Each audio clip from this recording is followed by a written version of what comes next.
mulai dari suku, budaya, adat, dan masih banyak lagi. Kita langsung aja yuk. Nah, anak-anak, keragaman yang ada di Indonesia itu memberikan banyak sekali manfaat pada kita. Nah, sebagai negara yang baik, kita itu harus menghargai keberagaman yang ada. Nah, sekarang, bagaimana cara kita menghargai keberagaman yang ada di Indonesia? Nah, kita akan mempelajari tentang ini.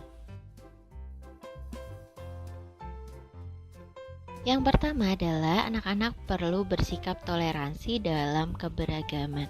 Nah, anak-anak, kira-kira toleransi itu apa? Toleransi itu merupakan sikap saling menghargai dan menghormati perbedaan yang ada. Jadi sikap lapang dada dan bersabar dalam bertoleransi demi menjaga persatuan dan kesatuan. Nah, contohnya itu yang pertama ada pemanfaatan lahan dan penyesuaian waktu ibadah. Yang kedua ada pawai budaya. Contoh yang ketiga silaturahmi antar tokoh lintas agama. Nah, anak-anak, ini contoh tempat ibadah yang bersebelahan. Nah, ini adalah salah satu sikap toleransi dalam keagamaan. Nah, anak-anak, jika seluruh agama di Indonesia itu bisa bersatu, maka rakyat akan merasa damai dan aman. Nah, anak-anak, tapi bagaimana jika kita itu tidak bisa menerima perbedaan? Maka akan timbul konflik atau masalah antar suku, kemudian ada diskriminasi agama dan yang lainnya. Nah, anak-anak, ini adalah gambar di Surabaya dan di Bali. Jadi kalian bisa lihat, bisa perhatikan bahwa di situ ada beragam tempat ibadah, beda agama tapi bersebelahan. Ini yang namanya toleransi beragama. Nah, ini selanjutnya ada pawai budaya. Anak-anak, pawai budaya itu pertunjukan atau perayaan yang menampilkan beragam kebudayaan daerah. Nah, biasanya ini untuk memperkenalkan warisan budaya daerah-daerah lain seperti itu. Nah, melalui pawai budaya ini kita bisa belajar keberagaman, bisa menghargai keunikan budaya di setiap daerah. Nah, ini ada juga silaturahmi tokoh agama. Nah, ini dilakukan agar menghindari adanya konflik perbedaan agama. Kan di Indonesia ada beragam agama ya anak-anak, mulai dari Islam, Kristen, Katolik, Buddha, Hindu, dan Konghucu. Nah, jika setiap tokoh agama itu rukun, maka rakyat yang lain juga bisa rukun juga. Setiap umatnya bisa rukun. Nah, anak-anak, cara menghargai keberagaman yang kedua adalah hidup rukun dalam keberagaman. Nah, apa itu hidup rukun? Jadi hidup rukun itu anak-anak itu saling menyayangi, menghormati, dan menghargai antar sesama, sehingga kehidupan di sekitar kita itu bisa nyaman, tentram, dan aman.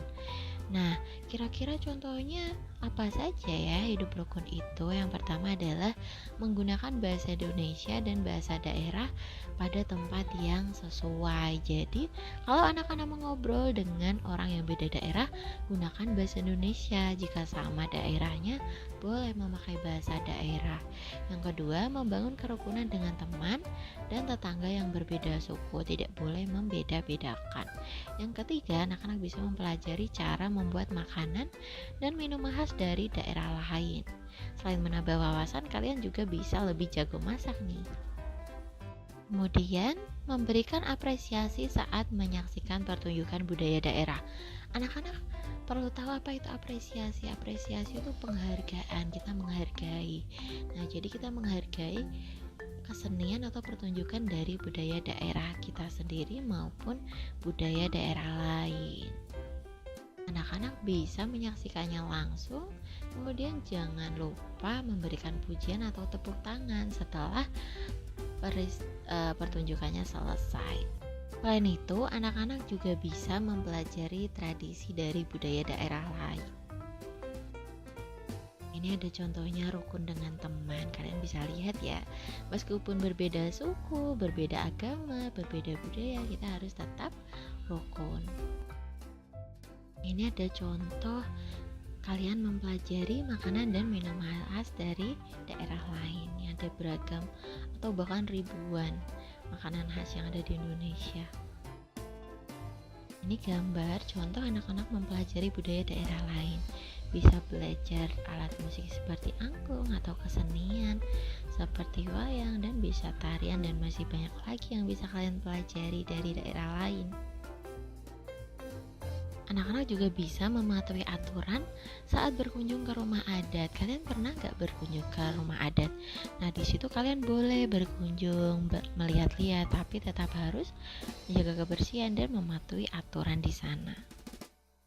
Anak-anak, ini adalah manfaat dari hidup rukun. Yang pertama, kehidupan menjadi aman dan damai. Yang kedua, tercipta persatuan dan kesatuan antar bangsa. Yang ketiga, bisa menghindari konflik atau masalah.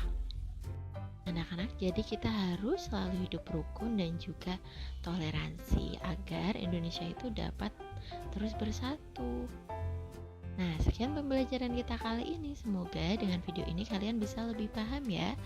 Jangan lupa tetap semangat belajar dan sampai jumpa di video berikutnya.